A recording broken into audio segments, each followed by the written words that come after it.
Pembedanya adalah kalau ketidakadilan itu justru menguntungkan mereka yang tercecer di dalam pertandingan public policy itu.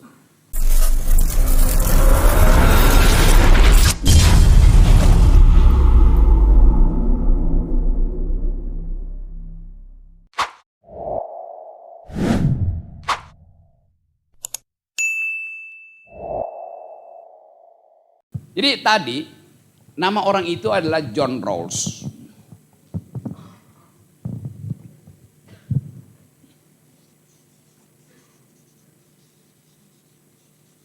Nanti Anda Google, Anda baca buku ini.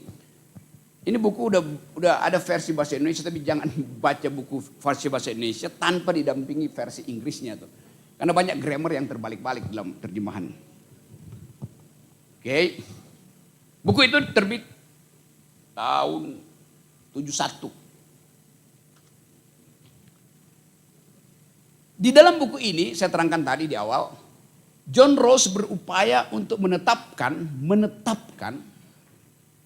secara akademis, bukan menetapkan seperti presiden menetapkan ya, menetapkan artinya memproposalkan ide yang akan mengatur prinsip-prinsip keadilan. Secara umum, kalau saya kasih kuliah 15 tahun lalu, saya sebutkan saja prinsip pertama adalah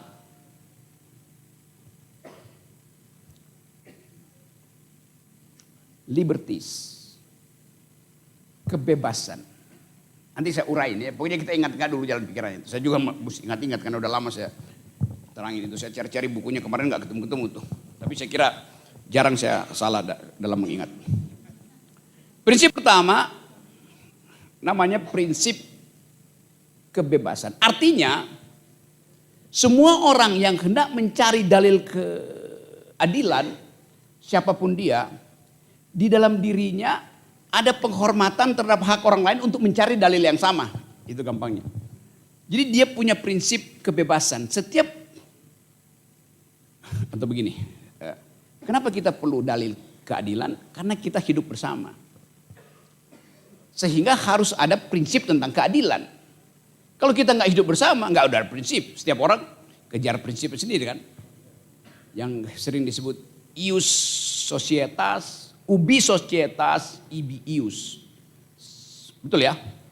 Setiap ada komunitas, masyarakat, diperlukan pengaturan hukum. Dalam soal ini pengaturan keadilan. Jadi ide dasarnya, karena kita hidup bersama, diperlukan prinsip yang bisa di-share dan diusulkan setiap orang supaya jadi pengetahuan bersama. Jadi setiap kita, saya ingin ada kebaikan, ada kegunaan hidup saya, maka saya perlu semacam jaminan bahwa yang saya share itu akan dihargai oleh orang lain karena ada kehidupan bersama. Saya minta orang respect pada prinsip saya bahwa adil artinya saya boleh mengejar sesuka-suka saya, menguras sumber daya. Tolong respect itu. Ada orang di samping saya bilang, prinsip saya adalah halangi penggalian batu bara dan nikel yang melampaui daya dukung alam. Saya hormati prinsip itu. Ada orang yang merasa bahwa semua hal yang dua orang tadi bicarakan gak ada gunanya kalau Anda gak berdoa tiap hari itu. Oke, saya terima itu. Jadi ada versi-versi kebaikan pada setiap otak warga negara. Kalau terjadi persaingan itu dan tidak ada prinsip pengatur utama, chaos yang terjadi. Karena itu John Rawls mengajukan prinsip pengatur yang di dalam pengertian Aristotelian disebut sebagai regulative ideal. Apa yang mengatur itu? Apa yang bisa mengatur itu?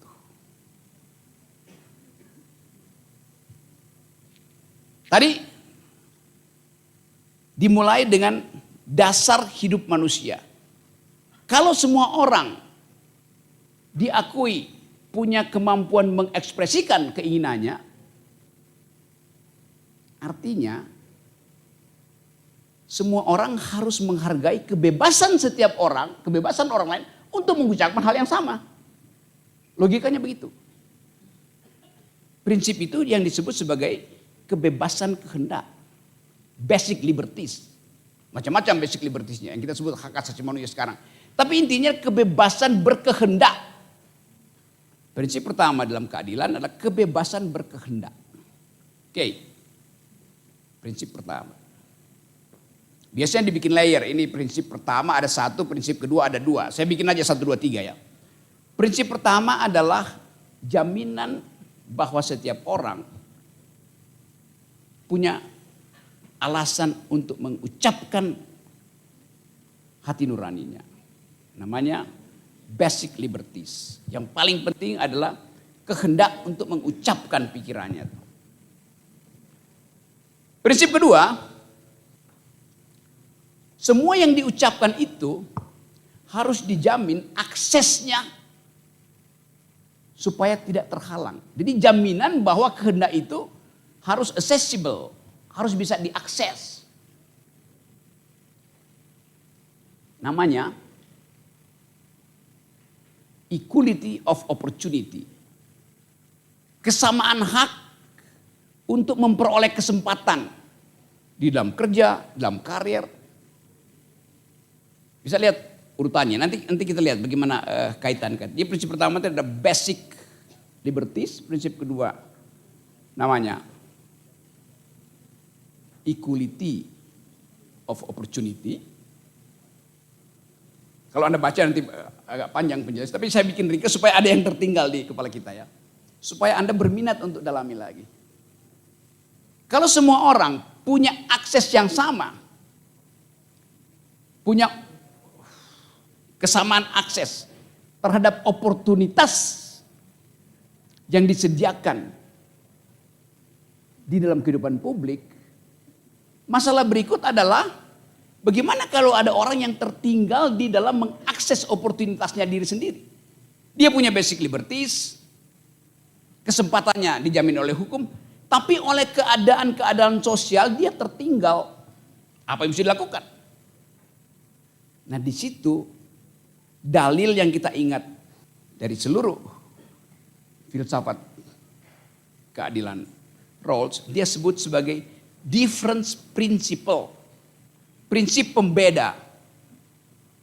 Seseorang yang tercecer, kalau terjadi ketidakadilan, kan tidak boleh terjadi ketidakadilan kan. Karena basic liberties dan kesamaan opportunity. Tapi kalau terjadi ketidakadilan itu dibenarkan hanya bila ketidakadilan itu menguntungkan orang yang tercecer tadi itu. Jadi inequality dibolehkan. Kan tadi prinsipnya tidak boleh ada inequality. Karena setiap orang punya basic liberties, setiap orang punya hak yang sama untuk mengejar oportunitas. Tapi kalau terjadi inequality, ketidakadilan, dia dibenarkan secara etis bila ketidakadilan itu menguntungkan mereka yang lemah. Nah, biasanya orang cuma ingat prinsip itu, difference principle. Pembedanya adalah kalau ketidakadilan itu justru menguntungkan mereka yang tercecer di dalam pertandingan public policy itu. Yang sekarang kita sebut sebagai affirmative action. Yang paling bagus adalah menerangkan dalam problem affirmative action. Perempuan tertinggal 25 abad untuk masuk dalam posisi-posisi pejabat publik. Tertinggal dia. Kalau kita bikin aturan berdasarkan prinsip basic liberties tadi, oke, semua orang punya basic liberties. Perempuan bebas untuk mengucapkan, silakan fight. Undang-undang tidak melarang perempuan untuk berpolitik, hak warga negara, equal opportunity. Tapi faktanya perempuan oleh karena kebudayaan selalu ditinggalkan oleh laki-laki. Maka dibuatlah prinsip affirmative action. 30% adalah hak perempuan. Adil nggak tuh? Tidak adil. Tetapi dibenarkan oleh Rawls karena perempuan adalah pihak yang dirugikan selama 25 abad. Kan hak perempuan baru di awal abad 20 diakui. Di dalam hukum perempuan bukan penyandang hak. Dia mesti ada di bawah proteksi laki-laki, entah sebagai suaminya, entah sebagai apa segala macam. Sampai sekarang juga kalau Anda perempuan, walaupun Anda hakim, minta kredit di bank, bank akan tanya, suamimu siapa? Kolateralnya apa? Pekerjaannya apa? Padahal suami Anda itu penganggur. Anda justru ingin cari nafkah dan ingin berusaha dengan kapasitas Anda sebagai mantan hakim. Anda punya pengetahuan. Tapi bank tetap curiga. Padahal undang-undang bilang siapapun boleh. Tetapi culture matters. Maka perempuan terhalang untuk masuk di dalam dunia yang sifatnya adalah publik. Karena tetap dianggap tugas perempuan adalah di kamar mandi, kamar tidur. Hanya itu tugas perempuan. Jadi ketidakadilan itu dibatalkan oleh prinsip yang justru tidak adil. Yaitu perempuan diistimewakan dapat kuota 30%. Tapi bagi prinsip tadi itu diiyakan, itu bukan salah. Karena dia menguntungkan mereka yang lemah, yaitu kaum perempuan. Yang tertinggal selama 25 abad. Dapat nggak poin itu? Oke, pelan-pelan ya. Kalau udah mulai nggak menarik kasih tahu saya supaya saya cari cara supaya lebih dramatis keterangan itu. Jadi saya taruh tadi di sini supaya Anda ingat-ingat prinsip itu ya. Ada banyak teori tapi saya ingin teori ini yang kita kuasai dan jadiin dasar. Kalau kita misalnya mau mutusin sesuatu, kita ingat bahwa oke, ada difference principle di situ tuh.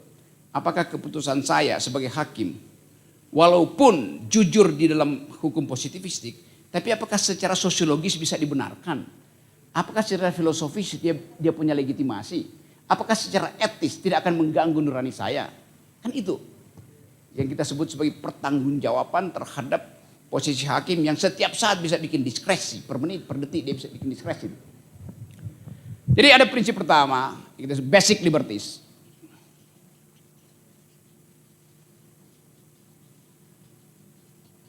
Yang paling utama ada banyak bisa kita taruh adalah kebebasan kehendak atau kebebasan mengucapkan kata hati.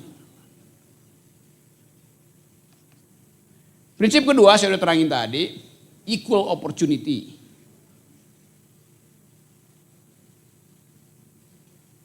Ada akses yang sama untuk pergi pada kesempatan untuk bersaing di dalam jabatan publik, punya akses pada ekonomi, itu kita sebut aja akses opportunity. Ini yang paling yang perlu diingat. Bila seseorang punya basic liberties, tersedia aksesnya, opportunity sama, tapi kalau terjadi ketidakadilan, bila terjadi inequality, maka inequality itu memang melanggar dua hal ini, tapi dia dibenarkan bila ketidakadilan itu justru menguntungkan mereka yang paling lemah itu. Itu yang disebut sebagai alasan pembeda. Prinsip pembeda, difference principle. Pembeda apa? Pembeda dari dua ini. Pembeda dari status orang tadi yang tercecep. Ini yang kemudian kita bilang hak perempuan, hak difabilitas, hak lingkungan. Jadi semua prinsip dari difference principle dimaksudkan justru untuk melindungi mereka yang terhalang oleh kehidupan sosial politik, oleh variabel-variabel sosial politik. Tetapi mesti diingat, ada aspek inti di dalam pikiran Rawls, yaitu self-respect, hargai orang itu. Jangan-jangan orang itu memang gak mau dibantu. Saya miskin, saya gak mau dibantu. Difference principle tidak berlaku pada orang yang self-respectnya mengatakan sejujurnya bahwa dia tidak ingin dibantu. Walaupun dibantu tidak melanggar aspek keadilan tadi. Saya nangkap enggak? Kalau saya rumuskan secara positif, kenapa? Apa alasan saya membantu orang yang lemah? Rasa kasihan? Bukan. Alasan rasionalnya adalah supaya self-respectnya bangkit dan dia bisa memaksimalkan potensi-potensi dia yang tadi terhalang oleh kultur, oleh feudalisme segala macam. Jadi bukan saya ingin membantu dia karena kasihan, tapi justru saya ingin kesetaraan saya dengan dia itu memungkinkan dia bercakap-cakap dengan saya secara setara. Anda tidak minder kalau Anda. Karena itu, kalau Anda caleg perempuan, nanti si laki-laki bilang, ya lu kan gue yang kasih 30%. Loh itu bukan dikasih oleh laki-laki, itu hasil dari difference principle. Apalagi kalau kita terangkan itu hasil perjuangan perempuan berabad-abad. Sehingga di abad sekarang dia bisa menikmati hak-hak politiknya walaupun baru 30%. Padahal dia mesti dapat 100%. Jadi harus dipastikan bahwa mereka yang tercecer itu bukan sekedar diangkat untuk dapat akses lagi, tapi dipastikan bahwa dia masuk accessible terhadap parameter-parameter politik.